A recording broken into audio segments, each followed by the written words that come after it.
Jadi seakan-akan kalau udah pasal maka benar. Nah itu satu tuh. Yang kedua, kalau misalnya kita terkecoh, kan yang kita sengaja dikecohkan, katanya nggak ada dui fungsi. Ya kalau pakai Ctrl F di dokumen PDF ya nggak ada kata dui fungsi. Ya jadi sedang ada pertikaian, persaingan, semua mau menempatkan figur-figurnya di berbagai posisi penting birokrasi, termasuk ada yang jadi sekjen, ada yang jadi dirjen, semuanya mengatur ya pertarungan yang menurut saya bicara soal kesejahteraan, kepentingan dan lain-lain. Mana yang lebih dominan antara coklat atau hijau itu kita nggak tahu nih. Karena dengar-dengar ada upaya untuk dengar-dengar nih ya, membawa baju hijau itu supaya bisa lebih menyingkirkan permainan baju coklat di sana. Ya, tapi saya juga jadi pengen memotret situasi di mana sipil juga pingin main-main militer. Banyak yang bertanya ke saya terutama Dirty Fort 2 Yang juga tidak kita kasih nama satu atau tahun pertama seperti hanya Dirty Folk. Kalau beneran akan ada, nggak akan kita bilang juga kan. Soal seragam-seragam ini saya cuma mau mengutip kata-kata SpongeBob. Iya penting itu. Sangat penting itu. Jadi SpongeBob bilang, aku benci seragam. Seragam itu simbol pembodohan. Hari ini bajumu diseragamkan, besok pikiranmu diseragamkan. Oh itu keren sekali itu. Saya ingat betul kutipan SpongeBob itu. Saya bisa mikir begini. Saya ingin mengutip kutipannya Mr. Krab. Ini semua soal uang. Oke, 3, 2, 1, rolling. Oke, selamat pagi Mas Mbak Bibitri, Bang Ferry, Mas Dandi. Kita di mana ini? Pagi. Kita pagi ini ada di Jogja ya. Yogyakarta. Kita mau jemput Bang Uceng. Kayaknya kita baru kali ini keluar bareng sepagi ini. Banget. Belum jam 6. Oke, boleh cerita loh ini kita kok bisa ada di Jogja? Karena ada sesuatu di Jogja, menurut lagu. Lah bersama-sama, kriaan bersambil diskusi. Itulah. Sekarang jam 6 kurang udah bersama di Jogja. Dan sampai tengah malam Bawa buat berdua. seru ya, bisa ngumpul sama teman-teman jaringan masyarakat sipil di Yogyakarta. Emang nggak ada militernya malam? Katanya sih Mungkin ada sih, tapi ya kita serahkan saja pada yang di atas. Belakangan banyak militer yang nyamar sipil. Dari posisi depannya ya buat kalian berdua. Oh, kita berdua. Oke. nah ini berhubung kita ini dalam perjalanan kita ya carcast apa kita ingin memberi istilah apa nih street cast jadi Carpool. ya guys mohon Carpooling. dimaklumi kalau audionya atau gambarnya goyang-goyang ya kita coba kasih sensasi yang lain Apa sensasi John? Coba nyalain aku ini. Oh, iya. oke Jadi akuarium. mungkin terang Kita agak-agak eksperimen jadi ya, carpooling kayak di beberapa tempat, tapi ini beneran jalan nih dan beneran disetirin.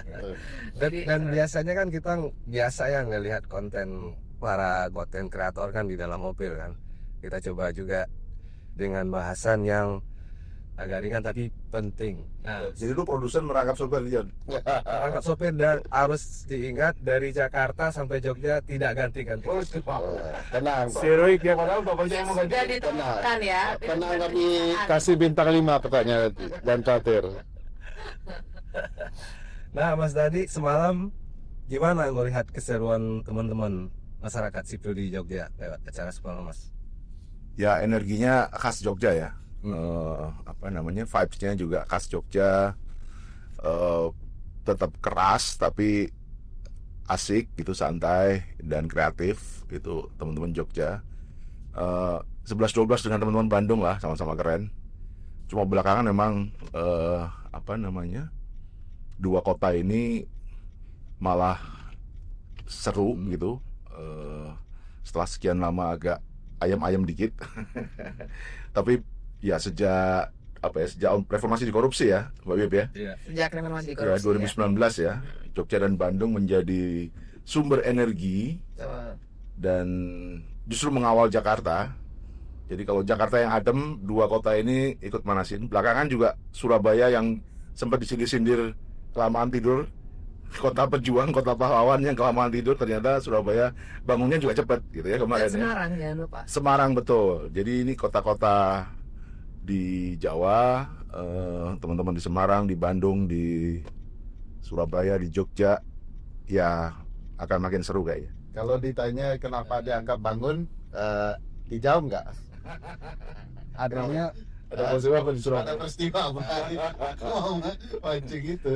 artinya masih ada optimisme lah ya kita membangun demokratisasi di Indonesia di tengah ya gejala akhir-akhir ini menunjukkan kita menuju otorianisme gitu. Karena Bang Ferry sempat curhat nih, ngeluh nih, habis Lebaran kok seperti adem ayem aja nih gitu ya pasca RUU TNI. Benar gak sih Bang, abang ngeluh Bang? Bang begitu ya Bang Ferry? Ya begitu kan, dari awal keluhan itu sudah diduga ya. Karena kita menduga memang ada rencana menunggu momentum oleh pembentuk undang-undang. Momentum yang mereka tunggu itu ya bulan suci Ramadan dan Lebaran. Sebab protes itu kan tinggi sekali. Dan mereka tahu konsekuensi bahwa undang-undang ini akan dikritik masyarakat luas. Dan pergerakan tidak berhenti ya. Bahkan di bulan Ramadan pun teman-teman terus mengadakan aksi. Dan kita tebak memang akan berubah setelah Lebaran. Dan ternyata benar dugaan itu, tapi tetap ngeluh gitu ya. Harusnya bangkit lagi dan mempertanyakan multifungsi TNI dan Polri yang kian menjadi-jadi ya. Gitu. Dan terbaru ada itu apa? Jenderal Polisi jadi Sekjen DPR. Ya, Jenderal Polisi aktif dan Jenderal TNI aktif menjabat di jabatan sipil yang sangat tinggi.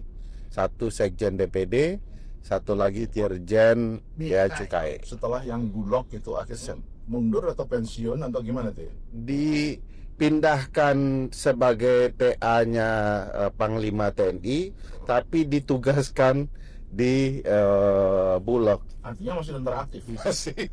Jadi ini setelah undang-undang TNI disahkan dan sudah bahkan ada penambahan posisi jabatan sipil plus penambahan operasi militer selain perang, masih juga dilanggar. Masih dilanggar. Dan itu cara culas ya, berarti soalnya kita pakai diksi waktu berarti cara culas karena seperti tadi dijelaskan Ferry, jadi seakan-akan tidak melanggar hukum kan, karena dia dijadikan tenaga ahlinya di TNI, kemudian ditugaskan gitu ya Ferry ya, ke Bulog. Jadi tetap menjalankan tugas itu mungkin sekali dengan wewenangnya.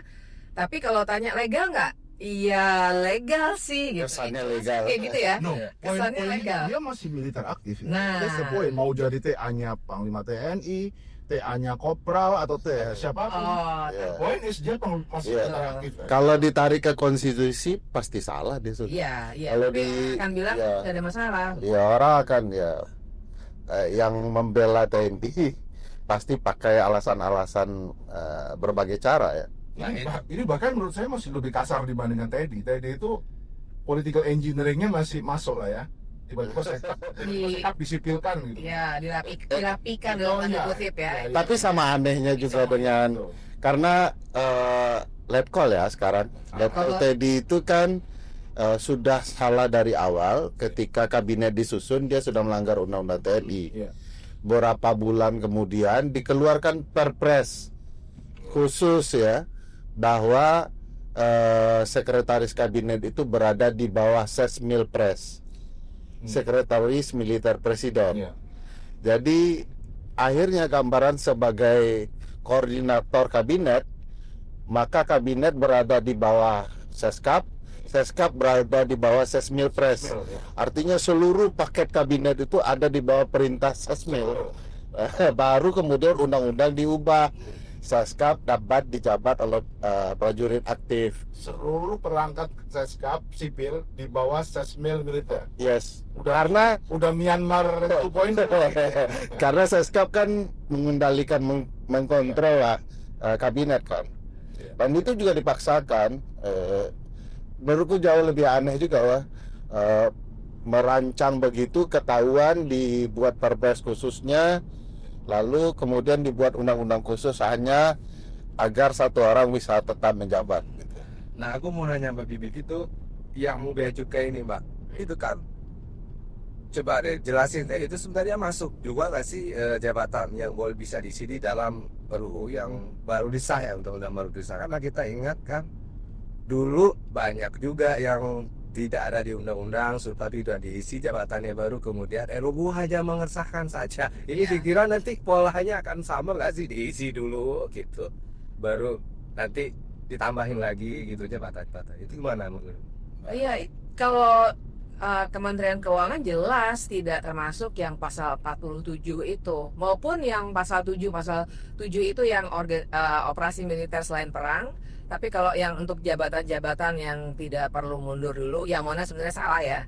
Tapi kita punya pasal 47, itu juga Kementerian Keuangan tidak ada di situ. Nah, tapi yang kita mesti sorot adalah dua hal nih. Pertama, bagaimana kita sekarang bisa membaca dengan lebih terang kan?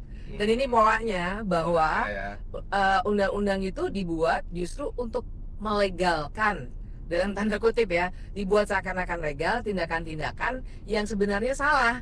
Dan nggak ada hubungannya dengan desain pertahanan negara. Nggak ada hubungan dengan desain pertahanan negara, melanggar konstitusi, terus dibuat seakan-akan legal dengan hanya dibuatin kertas yang namanya undang-undang. Jadi seakan-akan kalau udah pasal, maka benar. Nah, itu satu tuh. Yang kedua, kalau misalnya kita terkecoh, kan yang kita sengaja dikecohkan, katanya nggak ada dui fungsi. Ya kalau pakai Ctrl F di dokumen PDF ya nggak ada kata dui fungsi. Tapi kan itulah soalnya, bahwa ternyata hal-hal yang buruk-buruk itu terjadi bahkan di luar undang-undang. Undang-undang tuh juga dibuatkan buat selubung, tapi di bawah banyak loh teman-teman yang terjadi. Nanti kita bisa cerita-cerita lagi tuh. Nah, jadi yang seperti Dirjen Bea Cukai ini ya, itu ya mereka santai aja dengan berpikir bahwa oh yang penting udah ada tuh pasal 47, walaupun kalau kita teliti nggak ada sebenarnya. Nah, kemudian jangan lupa yang di bawah itu yang bahkan nggak terdeteksi oleh undang-undang, mungkin nggak terdeteksi oleh peraturan pemerintah. Wah, tapi rekrutmen ini itu membantu program makan bergizi gratis, membantu apa RT dan seterusnya, itu banyak gitu. Jadi mari kita lebih jeli gitu untuk melihat bahwa ada sesuatu yang besar nih sebenarnya yang tengah terjadi di Indonesia. Jangan salah loh. Jadi jangan berpikir ini hanya soal undang-undang TNI atau tidak. Ini soal militerisasi yang sudah semakin luar biasa. Di tengah peringatan 27 tahun reformasi. Ironis. Kalau saya jenderal polisi gimana Bang Gary? Nah, ini saya mau tahu, ini Mbak Bibit nggak harus ke bandara sekarang ya? Jadi kita mau melucut ke bandara. Masuk aja ke bandara nanti. Oke. Ada Om Uceng di sana. Oh, Om Uceng udah nunggu. Wah, guys, kita juga lengkap ternyata pagi ini. Karena Maha Guru Jogjanya juga akan bergabung, sudah menunggu kami di bandara. Oke, masuk aja ke jalan bandara. Oke. Tolong diarahin, ini jalan bandara di mana? Kanan. Jadi kalau dikaitkan dengan cerita dui fungsi, memang tidak akan bertemu di Ctrl F. Tapi kita bisa jelaskan ke publik kenapa disebut dui fungsi, bahkan multifungsi ya. Karena ketentuan pasal 30 kan memberikan perintah satu saja, tunggal fungsi Undang-Undang Dasar 1945. Oke, sebentar, ini kita sudah mau penonton sebelum kita. Nah, itu dia tuh. Beda. Kita satu ini udah Ini momen langka nih, boleh di-shoot. Oh iya, di-shoot dulu dong. Kenapa Pak nunggu langganan ya? Nunggu langganan. Masuk. Dia di tengah aja, dia tengah masuk tengah sini. Lanjut. Tengah sini Bang. Tengah saya. Tengah sini, tata. Ini kita Aman tapi program baru Streetcast. Siapa yang kita ketemu di jalan? Kalau Ini menurut kita. Oh, oke. Sorry yang gini di tengah ya. enggak, soalnya miring posisi sana. Oh, oke. Ya. Ada kakek-kakek mau masuk. Tidak lain. Oke. Nah, Gantian kita. oh, pegang aja kan dia. Oke, Mas Dani boleh lanjut sebagai co-host dulu. Ini saya harus Iya. ya. Ya, apa kita lagi ngobrol-ngobrol Bang Uceng tentang Belum lang. ya usah masuk deh, John. Hah? Nggak usah masuk. Kan masih jam berapa? Lo masih. Mau nggak duduk di tempat parkir situ aja? Nggak mungkin kalau duduk audionya kan. Nggak nyampe. Listriknya kan jangan balik lagi aja keluar. Bukannya pakai selip? No, nggak. Kameranya juga nggak cover untuk outdoor. Nggak bisa ke sana ke? Ya aku saya nanti kan balik lagi. Siap udah ini. Bang Ibe jadi timekeepernya ya? Yang berangkat. Iya makanya jam berapa? Dia timekeepernya. Oke deh. Atau sesuai rencana kita semalam. Apa itu? Buat terlambat. Iya ini ya. Ada yang jam 11 kan? Ya. Aku Oke, janji. ini karena kita sudah masuk topik, Bang Uceng, kami sedang ngobrolin perkembangan terakhir Republik Tercinta dikaitkan dengan ya sebenarnya pasalnya lebih luas, tapi pemicunya adalah ini sudah dikasih undang-undang TNI, tapi juga masih dilanggar dengan ada jenderal jadi Dirjen Bea Cukai, kan sebagai orang yang juga punya irisan dengan Kementerian Keuangan dirimu. Iya dong. Iya kan Nasehatin lah itu. kompeten banget gitu. Bang Uceng ini mungkin teman-teman belum tahu, beliau adalah tenaga ahli Bukan, anggota Komwasjak, Perpajakan. Komite Pengawas Perpajakan. Pertanyaan saya, ini bener sipil nggak ada yang bener nih ngurusin bea cukai, pajak dan lain-lain. Oh, Bang Uceng, jawab. Saya ini ya pengalaman di situ sudah 1 tahun lebih. Sebenarnya ada beberapa perkara itu yang memang agak spesifik. Harus diakui beberapa kasus itu apa ya? Ini soal backing-membacking. Biasanya problemnya itu ada di baju itu juga. Baju biasanya orang menyebutkan baju coklat, baju hijau. Nah, mana yang lebih dominan antara coklat atau hijau itu kita nggak tahu nih. Karena dengar-dengar ada upaya untuk dengar-dengar nih ya, membawa baju hijau itu supaya bisa lebih menyingkirkan permainan baju coklat di sana. Akhirnya gitu. Kalau mau berprasangka baik, tapi sepemahaman saya kan problemnya sebenarnya bukan sekedar baju coklat, problemnya juga baju hijau, gitu loh. Saya kasih contoh misalnya satu temuan kita yang banyak kita bincangkan waktu itu heboh-heboh soal ekspor impor emas itu. Masih kan ada kasus yang sempat, Impor emas. ya yang sempat Pak Mahfud ngomong sampai berapa ratus triliun itu.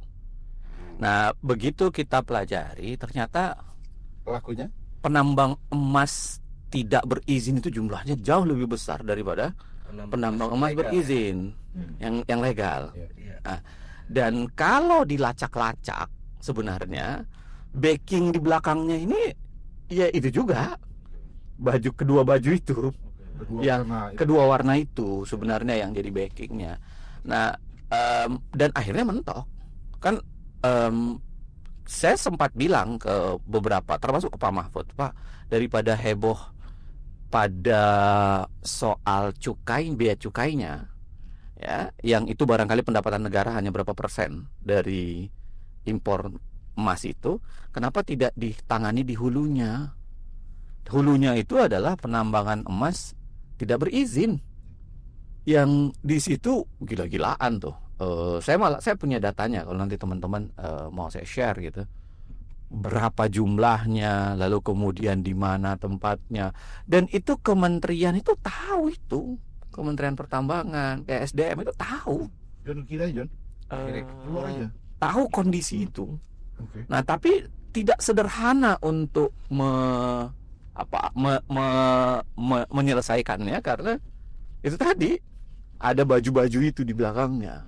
Nah, dengan logika ada gangguan dari coklat kemudian hijau didatangkan, atau sebaliknya gangguan dari hijau coklat didatangkan, ini logika apa? Mau memberantas tikus, korupsi, atau pakai perda kami gitu ya? Enggak, dugaan saya Pakai kabra, pakai kabra, istilahmu. ada dua hal menurut saya. Yang pertama, bisa jadi ya itu menyelesaikan setengah masalah. Setengah masalah kan. Misalnya kalau memang baju hijau ketat dengan terhadap baju coklat, mungkin baju coklatnya akan diselesaikan. Tapi bukan berarti pasti bisa menyelesaikan baju hijau kan. Masalahnya kan bukannya baju coklat harusnya yang menegakkan hukum. Betul. Ya itu tadi yang kita bilang kan tidak sederhana. Oke. Yang kedua, saya selalu khawatir yang beginian ini mereka menemukan titik kesetimbangan. Ya. Alih-alih Ya. untuk saling menegasi atau untuk saling membersihkan, alih-alih yang tercipta itu mereka menemukan titik setimbang. Jadi ini tercipta ekosistem baru, Itu tercipta ekosistem baru. masalahnya jadi dua. Iya. Masalahnya jadi dua gitu. Masalahnya jadi tetap ada. Nah, saya nggak tahu cita-cita di balik. Tapi yang mungkin pertanyaan paling mendasar kita adalah gimana sih sekarang proses seleksi terhadap pejabat eselon 1 kita? Itu pertanyaan yang besar. Yang ini nyambung sama judicial review undang-undang ASN kemarin, Pak. Iya. Ini kan karena kalau kita baca Undang-Undang 5 2014 ya, dibayangkan ada proses seleksi terhadap eselon jabatan 1 kita itu dengan proses yang lebih bermartabat, semacam open bidding lah. Di situ dinilai bukan sekedar kapasitas, tapi juga legalitasnya, lalu kemudian integritasnya dan lain-lain Sudah sebagainya. pernah dilakukan toh metode ini? Beberapa kali jalan di beberapa kementerian. Nah, cuman belakangan ada semacam arus balik kan, tidak dilakukan lagi dengan ketat. Bahkan kalau kita lihat ya, bahkan seringkali penunjukan itu sudah tidak lagi ada proses memadai, proses seleksi yang memadai.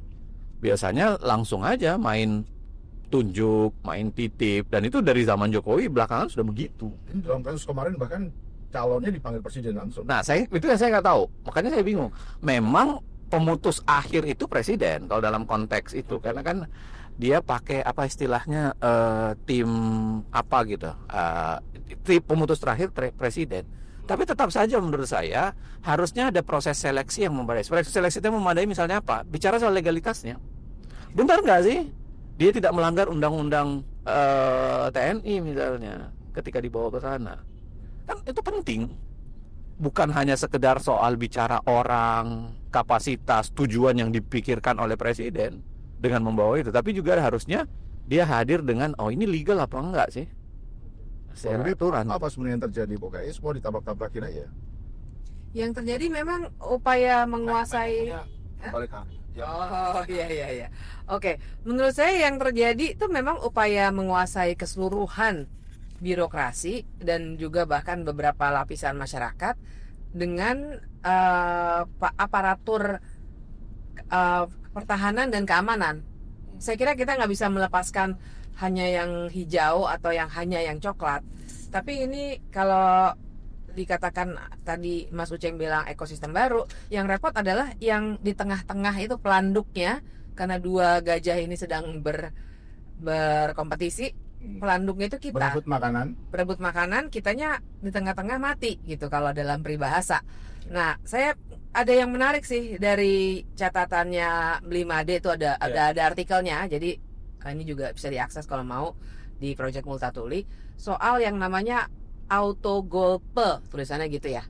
Intinya adalah ketika militer, jadi kalau orang berpikirnya mungkin ada kudeta nggak ya, lah kan presiden kita adalah militer.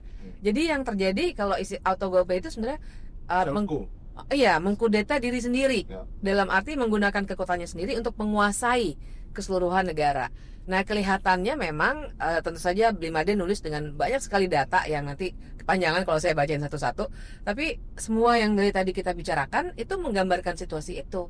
Ketika begitu dikuasainya seluruh sumber daya birokrasi dan bahkan mungkin nanti juga sumber daya ekonomi oleh kelompok-kelompok pertahanan dan keamanan dua-duanya begitu. Ini nanti Bu Ewek kita kasih kesempatan lebih karena udah mau terbang. Tapi sekarang kita tanya ke Bang Ferry dulu tadi sebut 30. ketotong. Yang Kang Jenderal Polisi jadi Sekjen DPD ini apa yang terjadi, Bang Ferry? Ya, Pelanggaran apa yang ya tadi sempat bahasanya tuh cocok tuh yang disampaikan Mbak Bibip ya. Ada persaingan dua gajah ya. Yang satu hijau dan satu coklat. Maksudnya satu hansip, satu pramuka ya. Ya jangan salah paham. Dari tadi kita bicara itu. Nah, yang pelanduknya warga negara termasuk jaksa kan? Karena keluar perpres baru. Jaksa pelanduk atau dia hanya gajah kecil? Gajah kecil ya, nggak tahu juga. Itu bukan jaksa ya, apa istilah yang betul? Ya, jadi sedang ada pertikaian, persaingan. Semua mau menempatkan figur-figurnya di berbagai posisi penting birokrasi, termasuk ada yang jadi sekjen, ada yang jadi dirjen, semuanya mengatur ya pertarungan yang menurut saya bicara soal kesejahteraan, kepentingan dan lain-lain. Nah, itu yang sedang terjadi. Sebelum ke sana, ini simpel, Jenderal Polisi jadi Sekjen DPD itu pelanggaran apa? Pelanggarannya apa? Ya, jadi menurut saya sederhananya kan semua institusi itu sudah punya tugas dan pekerjaan masing-masing yang diatur sedemikian rupa. Kalau kita kembali ke pasal 30 Undang-Undang Dasar itu, tugas TNI satu, tugas kepolisian satu di bidang pertahanan, satu di bidang keamanan. Nah, sependek pengetahuan saja saya, DPD itu tidak dibentuk untuk bidang keamanan kan? Sama sekali tidak. Sama sekali tidak. Lalu kenapa di posisi itu ada Jenderal Polisi aktif? Jadi aneh sekali kalau bicara ketatanegaraan. Mungkin itu akan menambah buku Pak Uceng ya soal kronik ketatanegaraan. Buku Bapak saya promosikan tadi malam belum berbayar. Oh ya, selamat. Selamat ya, buku baru ya. 8 launching. 28 launching, saya sudah lihat daminya tadi malam. Luar biasa. 28. Jadi itu akan menambah Tayangkan di sini. kronik baru ya, kekacauan ketatanegaraan yang menurut saya juga ya kacau lah negara kita. Nah, sekarang tadi apa? Gimana Jan? Sorry. Tapi aku mau nanya Bang Ferry, itu adalah jabatan ini yang pertama Bang, jabatan kepolisian menjabat sekjen ya, kesekjenan di parlemen, mau di DPD ataupun di DPR atau di zaman Orba. Itu sih nggak bisa dibandingkan. Semua ada TNI dan polisinya kan. ABRI namanya dulu kan. Fungsi memang Di fungsi memang melegalkan itu. dilegalkan. Ya, Oke nih kiri ya. Biar ngalangin. Artinya ini yang pertama. Kalau selama reformasi ini yang pertama ya. Ada sekjen di parlemen yang diisi oleh kepolisian gitu ya. Apa sih strategisnya DPD itu misalnya Nah, dari sisi itu dia kacamata, let's say ada power struggle nih misalnya. Iya. Ada jenderal polisi di situ ngurusin kesekretariatan DPD yang memang juga DPD kan bikameral ya, bagian bikameral ya. Apa sih strategisnya? Fungsinya kan ada di kewenangan MPR dan di kewenangan DPD. Kalau terjadi riuh rendah politik, bukan tidak mungkin Misalnya coba kira-kira kayak 98 misalnya. Iya, misalnya ada presiden dan atau wakil presiden mau di-impeach gitu. Oke. Ya. Nah, ini nih. Sabar dong. Gatel banget kayaknya. Cuma mau bilang bahwa yang namanya sekjen itu pemegang kunci gudang. Nanti coba itu. Segala kunci pintu ada di dia ya. Ya, dulu pernah DPD itu retak, ribut juga. Dan satu kelompok disupport oleh sekjen dengan cara mematikan kelompok yang lain. Bagaimana caranya? Kunci itu tadi, seluruh dana operasional ditahan, dicabut di kelompok tertentu. Logistiknya, mau tidak mau kelompok ini akhirnya mendekati kelompok yang dominan ketika itu. Itu dalam kasus pembahasan kebijakan apa? Oh, dalam perebutan jabatan ketua DPD gitu ya. Strategis dong. Sangat strategis. Dia menentukan orang berpihak atau tidak. aku nambahin. Jadi pasal 7 Undang-Undang Dasar itu kan kalau mau impeachment, kalau mau pemakzulan, yang rapat itu MPR. MPR itu terdiri dari DPR dan DPD. Sama, kalau mau amandemen, nah ini paling ngeri sih, aku lagi ngeri sekali dengan amandemen soalnya. Kalau mau amandemen, yang rapat juga MPR, DPR dan DPD. Amandemen Undang-Undang 45. Amandemen Undang-Undang Dasar. Ya, oke. Dan itu ada di salah satu tuntutan para jenderal ya, nomor terakhirnya itu justru Pemelawan terakhir. Bukannya menjadi ADART Partai Gerindra juga bahkan. Kembali ke Undang-Undang 45 asli. betul. Nah, jadi agak kita perlu cemas juga. Boleh sekali kita cemas untuk itu. Bang Ujang, soal gudang-begudang tadi. Iya, sebenarnya yang pertama harus dipahami adalah sekjen itu pemegang kunci gudang. Jadi keberhasilan pimpinan DPD itu hanya mungkin kalau dia didukung oleh seorang sekjen yang memang punya pemihakan terhadap dia. Itu terjadi dalam kasus yang dibilang sama Mas Ferry tadi. Ketika pimpinan DPD tidak didukung atau pimpinan DPD yang pihak satu itu berlawanan dengan pihak DPD yang didukung oleh sekjen, dengan mudah dimatikan. Bahkan kalau Anda ingat case-nya itu, kuncinya ditutup, mau masuk pintu ruangannya aja dikunci sama sekjen gitu. Literally. Jadi bisa dibayangkan peran sekjen itu sangat kuat. Yang kedua, peran sekjen ini adalah jembatan. Karena tidak semua kerja-kerja DPD itu dilaksanakan oleh anggota DPD. Dia yang atur dia yang atur siapa kemana, dia yang atur soal bagaimana persidangan, dia yang atur bagaimana relasinya dengan DPR. Jadi dia pegang kunci besar. Makanya persis yang dibilang Bipip dan Ferry tadi. Kalau kita bicara soal agenda perubahan Undang-Undang Dasar, dia sentra. Kalau kita bicara soal pemakzulan, dia sentra gitu. Ada 152 sekarang kan. Iya, jadi Anda bisa bayangkan bahwa betapa kemudian penting sebenarnya peran Sekjen Eselon 1 itu. Nah, yang ketiga yang harus dipikirkan juga adalah proses Sekjen itu dia yang ini mengatur soal keuangan, termasuk soal bagaimana mengurus anggaran negara itu. Contoh sederhana begini deh. Kalau masih ingat enggak Anggaran daerah terkait anggaran daerah APBN, di APBN.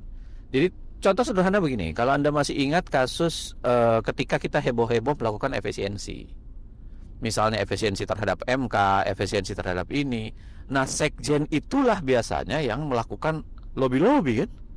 Lobby-lobby ke Kementerian Keuangan, lobby-lobby ke upaya untuk mengatakan perbintangan atau kemudian efisiensi yang dilakukan itu tolong dibuka dong, dicabut dong. Jadi dia punya fungsi yang saya kira pivotal fungsinya itu gede banget, kuat banget seorang sekjen. Jadi menaruh tiba-tiba orang polisi, ya tentu ada pertanyaan besar. Walaupun kalau kita mau kembali ke pembicaraan kita yang dulu-dulu ya. Amankan anggaran fungsinya, Pak. Oh iya, bisa jadi. Kalau kita balik ke yang dulu-dulu. Betul. Kalau kita balik ke yang dulu-dulu, jangan-jangan yang pernah kita bincangkan juga, jangan-jangan ini juga buah dari problem manajemen SDM di tingkat polisi dan tentara yang memang kelebihan jenderal, lalu kemudian kekurangan jabatan yang ada di kepolisian dan di di tentara, dan itu yang membuat mereka dibuang sambil menyelam minum air cari mutiara barangkali, karena memang kan dibuang semua, kan dibuang keluar semua tuh supaya bisa menutup problem-problem yang memang terjadi. Dan saya kira seorang presiden pasti berpikirnya begitu. Kalau jenderal banyak tidak punya jabatan, itu gigit balik. Iya, itu bisa heboh. Seorang presiden dan dia pasti memikirkan beternak kobra tapi nggak ada fungsinya, Wang. Beternak kobra, tikusnya makanannya tidak ada, ditaruh dalam satu rumah, mereka sering ngumpul. Kobra kalau berserikat kan bahaya kan, bunuh aja berserikat. Iya, Kobra Indonesia. Asosiasi kobra itu bisa bahaya, bos. Kan bisa mengembalikan isu-isu yang lama. Di level elit ya, yang ngeri juga tuh di level bawah. Di level bawah tuh apa? Misalnya tadi malam kami mendengar, masih belum banyak yang belum clear ya, Tapi tadi malam kami mendengar ada sebuah opini di sebuah media online yang diturunkan Iya. oleh redaksinya sendiri Nanti. karena katanya ada ancaman. Ya, oh ya. Karena ini baru sekali, kita belum tahu ya detailnya seperti apa. Tapi Artikel yang mempersoalkan tentang oh ya, lupa nambahin keterangannya ya. Jadi artikel itu mempersoalkan rekrutmen ASN dan kaitannya dengan militerisme. Dan penulis opininya terancam, terintimidasi dan meminta itu kan yang kita bahas semalam, Iya. meminta Dewan Pers untuk Menurunkan. men-take down, meminta. tapi oleh Vkom pagi ini sudah diralat lagi itu, bukan permintaan Dewan Pers untuk take. Permintaan sendiri. Permintaan sendiri Ya. katanya. Dan katanya intimidasi itu atas cerita dari si penulis. Ya. Tapi apapun itu, detailnya sekali lagi kita belum tahu. Apapun itu, artinya kan di bawah, di level bawah, tadi kan kita ngomongnya elit semua tuh levelnya. Di level bawah itu ancaman-ancaman juga nyata terjadi. Dan itu satu ya, opini. Masuk aja. Ancaman lainnya adalah misalnya Soalnya berapa? teman-teman mahasiswa Paling pagi. yang juga melakukan kritik itu juga mendapatkan ancaman. Bahkan jangan lupa kita bisa membaca beritanya, mahasiswa UII yang mengajukan judicial review undang-undang TNI itu juga sudah diintimidasi. Itu sudah luas juga diberitakan. Nah, jadi di level bawah ini saya kira juga suatu hal yang perlu kita perhatikan sebagai fenomena yang kita wajib tangkap gitu. Penguasaannya sudah di level itu, dan artinya ketakutan-ketakutan model seperti persis Orde Baru itu sebenarnya makin nyata kelihatan pelan-pelan. Dan ya ini saya mau nambahin aja sih supaya kita dapat konteks yang lebih lengkap tuh kenapa ada istilah autogolpe itu, karena memang sudah makin kelihatan gitu. Jadi kalau dulu Soekarno, zaman Soekarno juga ada tuduhan soal mengkudeta dirinya sendiri dan orang nggak percaya, masa ada bisa politikus mengkudeta dirinya sendiri, kayaknya gejalanya malah ada ya. Sudah kelihatan itu. Oke, ini kita sudah di bandara ya. Iya, Mbak Bibip sudah harus berangkat. Pesawatnya jam berapa, Bib? Oh, enggak apa-apa, pesawatnya jam 8. Jam berapa? Jam 8. Harus boarding 7:30 kan? Setengah 8. Oh, ini Sekarang Udah 6:30. Masih lanjut. masih lanjut, berarti kita jalan Kita lagi. putar lagi ya. timekeeper tadi kan belum ngomong. Oh, benar-benar. Gimana kalau kita sambil Ada soto kadipiro dekat ini. Mau sambil makan dah? Menarik juga tuh. Soto kadipiro enak tuh. Ada soto kadipiro Gak 3. jauh ya dari sini ya. Boleh. Tadi orang lain dengerin Iya sih. kobra-kobraan tadi. Kita di Sate Kobra nanti. Oke, ini pertanyaan untuk semua, siapa aja yang mau jawab nih. Misalnya gini, ini kok kayaknya pelanggaran ini tadi juga. dilakukan juga kan podcast gak punya uang gimana? Ini ada 5 ribu. Tadi tiketnya mau nggak? Kalau receh rebutan ya orang-orang ini. Kalau receh mah Baru gampang. Kita kok penguasanya. Kita ke kanan kiri bang, kanan keluar lagi ya. aja, Pak. Ya. Tadi masuknya. Siap. Ya, Makasih ya. makasih. Oke, ini pelanggaran dilakukan nyata banget ya. Maksud saya polisi aktif itu harusnya nggak bisa kan? Kau sudah boarding pass udah deh, Bib? Iya. Sudah. Oh, ada. Polisi aktif itu harusnya nggak bisa kan? Tidak bisa. Undang-undang polisi yang mereka langgar sendiri ya. Ya, undang-undang nomor 2 ya. Iya. Kiri. Ya. Bang Komendom, Apaan? itu tadi polisi Undang-undang kepolisian. mikrofonnya jabat. Kenapa kalau polisi saya ngomentar? Saya suka coklat soalnya. Coklat ini, coklat apa? Coklat milk. Bocah saya nggak terlalu suka. Baca ya. Bye. Coklat Dubai sih kombinasi antara coklat dan hijau kan? Iya. Ini kan karena coklat beneran. Betul, coklat Dubai itu sedang fenomena hits. Katanya coklat Dubai tidak pernah salah, kan tujuannya untuk kebaikan. Ya, itu. Balik ke tadi. Iya, karena basisnya selalu the supreme law of the land ya, konstitusi ya, basisnya ya pasal 30 tadi. Fungsinya juga cuma satu, sektor keamanan. Jadi jangan kemudian kita tidak melihat alat pengatur ketatanegaraan kita paling utama itu undang-undang dasar. Nah, seringkali undang-undang dasar itu yang paling diabaikan. Bahkan undang-undang sengaja direkayasa sedemikian rupa untuk membenarkan tindakan. Misalnya sudah ada rencana RUU Undang-Undang Kepolisian. Jadi besok akan berlaku sama tuh dengan peristiwa berbagai militer aktif kemarin yang berada di posisi jabatan sipil. Jadi diisi dulu itu barang, baru undang-undangnya diubah. Kan terbalik betul cara berpikirnya dan betul-betul mengabaikan tata cara pembentukan undang-undang yang baik. Gitu ya. Saya mau kasih helikopter view sedikit ya, atau drone view deh. Tentang fakta bahwa kecemburuan yang berwarna hijau ini kan salah satunya karena yang berwarna coklat selama bertahun-tahun, bahkan mungkin puluhan tahun sudah sejak reformasi, mereka masuk secara lebih leluasa ke banyak jabatan dan jarang sekali orang protes. Karena kita keras di soal hijau harus ke barak, tapi kita jarang sekali keras di soal coklat ada di mana. Salah satunya memang karena tugas coklat adalah keamanan gitu ya. Jadi kan dalam negeri. Jadi kita nggak apa-apa deh. Tapi perhatikan KPK siapa sekarang atau kemarin-kemarin pun pimpinannya Menteri Dalam Negeri. Dan banyak jabatan lain lah, sampai ada ledekan-ledekan lah gitu, karena begitu banyak orang-orang berseragam coklat itu di pemerintahan kita. Sementara yang hijau masuk sedikit kita langsung ribut.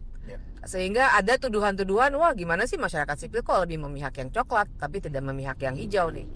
Padahal masyarakat sipil sebenarnya kita semua ingin bilang kita nggak mau dua-duanya nih. Kita tidak dalam posisi memilih mau yang hijau atau yang mau yang coklat. Kita mau pemerintahan yang sipil. Democratic governance kan sebenarnya poin utamanya di situ.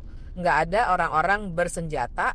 Dan kalau istilahnya Weber itu monopoly on violence gitu ya. Negara memang punya monopoli atas kekerasan. Dan itu dilakukannya oleh aparat pemerintahan, keamanan dan pertahanan. Nah jadinya biarkan mereka alat. Makanya kalau di pasal 30 dari tadi disebut-sebut oleh Ferry, pasal 30 Undang-Undang Dasar, istilahnya itu mereka adalah alat negara di bidang pertahanan dan alat negara di bidang keamanan. Alat. Nah jadi dalam beberapa diskusi terelaborasi bahwa kenapa mereka disebut alat. Jadi cuma 3 lembaga di negara ini yang disebut alat, TNI, Polri, dan BIN. BIN itu di Undang-Undang Intelijen Negara. Jangan tersinggung kalau disebut alat ya. Iya. Negara sendiri yang menyebut alat. Ada konsepnya. Ada konsepnya. Konsepnya adalah karena mereka tidak boleh mengambil keputusan politik. Nah itu saya belajar juga dari salah satu tentara cerdas, Pak Awe, Pak Agus Wijoyo. Dia mengingatkan itu bahwa istilah alat itu sebenarnya karena mereka tidak boleh mengambil keputusan politik. Dia hanya dijadikan alat oleh negara yang keputusan-keputusan politiknya diambil oleh politisi sipil. Ini ada konsepnya. Ganda begini nih. Ini karena sipil juga gak becus. Sipil banyak korupsi. Sipil nggak kompeten. Satu lagi itu Mas. Kalau itu saya jawab dengan bercanda itu. Kalau itu saya ada juga nih orang politisi sipil berpendapat sudah 27 tahun sipil diberi kesempatan pasca reformasi tidak beres. Bahkan sipil anaknya nakal dititipin ke barak militer. Nah, itu mau sama dengan kalau menjelaskan, oke, anak sipil yang nakal dititipkan ke barak militer. Pertanyaannya, anak-anak militer ada yang nakal tidak dititipkan mana? Dirawat dengan orang tua militer kok malah tetap nakal gitu ya. Nah, itu juga yang sebenarnya bisa menjadi counter argumen ya, bahwa kalau sipilnya korup, problematikanya bukan menempatkan militer dan kepolisian. Karena toh kepolisian dan militer juga banyak korupsinya kan. Bahkan mereka dapat privilege, misalnya TNI tidak bisa diperiksa langsung KPK. Iya. Itu nggak teruji juga bahwa militer bersih. Iya, nggak teruji juga bahwa mereka bersih kan. Iya, pasti bahkan basic pemahamannya kalau orang tidak menjalankan tugas pokok yang sudah ditentukan undang-undang, maka potensi korupnya jauh lebih besar sebenarnya. Jadi kan banyak kasus ya, bisa dibahas soal itu. Jadi menurut saya ini kan cuman argumentasi untuk membenarkan tindakan yang salah. Misalnya apa sih yang sudah kita lakukan untuk menghormati teman-teman kita di TNI dan di kepolisian? Mereka kan bertaruh nyawa. Lah karena kita menghormati itulah maka mereka harus diposisikan di tempat yang tepat. Kalau memang bicara soal kebutuhan TNI dan militer lebih baik, ya perbaiki soal kesejahteraannya, bukan menambah pekerjaannya. Beban hidupnya sudah banyak tuh, ngawal kita, teritorial kita dan segala macam. Kita tambahkan beban hidup mereka. Itu pun ujung-ujungnya juga nanti akan ada TNI dan kepolisian yang korup di ruang sipil. Kalau dibalikan cerita Mbak Bibip soal pasal 30, kan sudah jelas ya bahwa pertahanan dan keamanan negara itu alatnya TNI dan Polri. Elemen pendukungnya sipil. Jadi sipil yang boleh masuk ke ruang militer dan keamanan. Udah dong jadi komposer. Itu boleh kan, ada konsepnya secara undang-undang dasar. Yang tidak boleh itu adalah ruang keamanan dan ruang pertahanan dan keamanan masuk ke ruang sipil. Jadi aneh juga sekarang lebih banyak pekerjaan pertahanan dan keamanan itu tertinggal dan tidak diseriusi oleh militer dan aparat keamanan kita sendiri. Terbalik. Belum. Ya. Yang mana? Terbalik. Yang tadi terus lagi. Oh, Masih yang Uceng, komentarnya soal Ini. nggak kompeten karena dirimu di Kementerian Keuangan dia nggak kompeten kayaknya. Enggak, bagi saya sebenarnya ada semacam mitos yang salah soal pembelahan sipil dan militer. Jadi ketika sipil nggak mampu, seakan-akan militer harus masuk. Kan sebenarnya nggak pernah dilarang, nggak ada orang yang melarang militer untuk pindah ke sipil. Soal pensiun. Asal pensiun. Asal dia lucuti senjata dan bajunya. Karena problemnya tongkat komandonya dia letakkan, sipil senjatanya dia letakkan, bajunya dia lucuti. Kan jadi logika sipil yang ingin mengabdinya pada dunia sipil harus melakukan itu. persis. Jadi kalau dibilang sipil tidak mampu kami ambil, nggak ada larangan. Loh, kan Tapi sekarang jenderal-jenderal itu Bang bilang kalau letkol saja harus aktif, tetap apalagi jenderal rugi dong. itu soalan mayor satu itu soalan lain. Nah, maksud saya adalah Kalau sudah pangkat. oh ya, insya Allah letkol. Jangan diturunin lagi. Ya. Nggak boleh orang dinaikin diturunin dalam satu malam. Nggak, hanya naga bonar yang boleh. Terus saya mau bilang begini, jadi jangan bangun logika. Yang saya nggak suka tuh logika selalu mengatakan kami mampu, kenapa dilarang? Nggak ada larangan. Asal ketika dia mau masuk wilayah sipil, lu cuti bajunya. Sama kayak kita masuk wilayah militer disuruh buka kacamata hitam. Iya, iya kan disuruh buka turun dari motor. Sesederhana itu. Jadi logika yang salah kalau kemudian membangun ini militer sipil, militer tidak mampu, tidak. Kalau ada kesalahan di militer kan harusnya dibersihkan juga. Makanya kenapa pengadilan sipil harusnya siap untuk itu. Kalau misalnya pembunuhan yang dilakukan oleh orang militer terhadap sipil, jangan dibawa ke pengadilan militer. Kasus di Kalsel misalnya. Kasus di Kalsel banyak sekali kasus. Dibawanya ke pengadilan sipil. Ada semacam saling purifikasi sebenarnya kan. Sama persis kalau dia menganggap bahwa orang sipil nggak becus, silahkan masuk.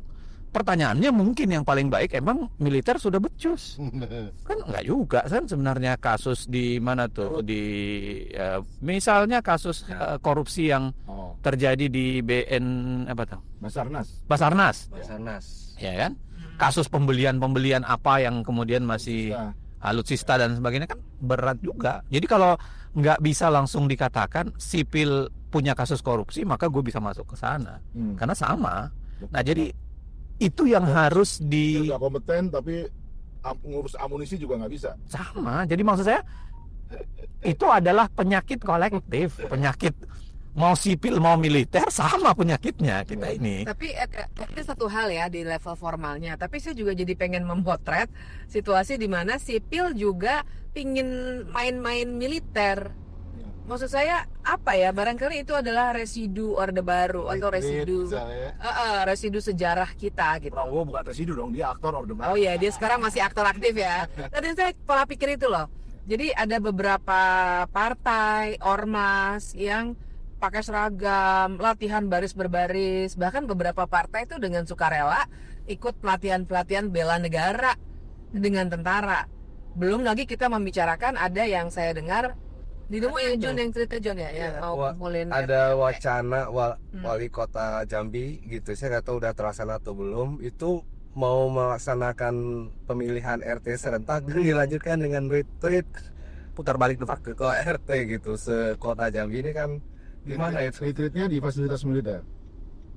Nah, saya nggak tahu. Belum tahu ya, belum tahu. Tapi kan ini kan inspirasinya kan sudah jelas dari Magelang, udah pasti ya inspirasi. Ya, jadi dengan sukarela mereka ingin orang-orang. Jadi ada asumsi gitu, mitos bahwa memang kalau orang karakternya lebih baik, pembangunan karakter, terus juga lebih disiplin itu hanya bisa kalau dengan pelatihan militer. Nah, ini yang makanya ketika KDM di Jawa Barat menawarkan 2 minggu untuk melatih anak-anak, mendisiplinkan anak-anak nakal di barak militer, banyak orang tua yang senang dan merasa bahwa itu pasti akan berhasil. Nah, ini juga menurut saya fenomena yang mesti kita sorot nih, walaupun kita bongkar, bukan hanya kita sorot. Karena itu pikiran orang loh, merasa militer itu memang mereka karakternya lebih baik, lebih punya kemampuan dan seterusnya. Lebih disiplin ya. Jadi pemecahan masalah selalu pada soal bagaimana bikin orang lebih patriotik gitu. Lebih bangun pagi. Iya. Itu juga Muazin subuh juga sering bangun pagi. dan itu juga terkesan shortcut ya Mbak ya dalam mendidik anak gitu ya. Iya, shortcut karena kan tapi kita mesti maklum juga. Jadi gini, waktu awalnya kan saya juga ikut mengkritik orang-orang tua yang ini mau instan banget sih ngirim anaknya sendiri ke barak militer. Tapi ketika saya mendengar beberapa wawancara, orang tua itu juga orang tua yang memang tidak punya akses. Mungkin banyak di antara kita yang punya privilege ya, punya akses untuk ke sekolah bagus yang artinya mahal. Jadi struktural ya masalahnya ya. Punya akses untuk mungkin psikolog, untuk konseling, besok bisa makan apa aja mewah gitu. Seorang ibu yang diwawancara dia bilang, oh saya sih senang anak saya, jadi saya dibantu kan saya harus kerja. Kemudian nanti anak saya makannya enak di sana, dapat vitamin lagi. Sesederhana itu bayangan mereka tentang bagaimana anaknya nanti akan diperlakukan sehingga juga meringankan beban dia sendiri gitu. Jadi ada soal struktural di pendidikan kita juga yang mau diambil instannya dengan pendidikan ala militer seperti itu. Dan politikus seperti KDM membaca itu dan memakainya. Betul, dan ngerinya mungkin akan dikopi. Ngeri banget itu. Soal seragam-seragam ini saya cuma mau mengutip kata-kata SpongeBob. Iya, penting itu. Sangat penting itu. Jadi SpongeBob bilang, aku benci seragam. Seragam itu simbol pembodohan. Hari ini bajumu diseragamkan, besok pikiranmu diseragamkan. Oh, itu keren sekali itu. Saya ingat betul kutipan SpongeBob itu. Saya bisa mikir begini. Itu keren. Saya ingin mengutip kutipannya Mr. Krab. Ini semua soal uang. Patrick. Itu. Mau makan soto dulu. Oke, Mas, kayaknya terakhir ini Mas, karena juga durasi. Oke, Mas Dandi sebenarnya.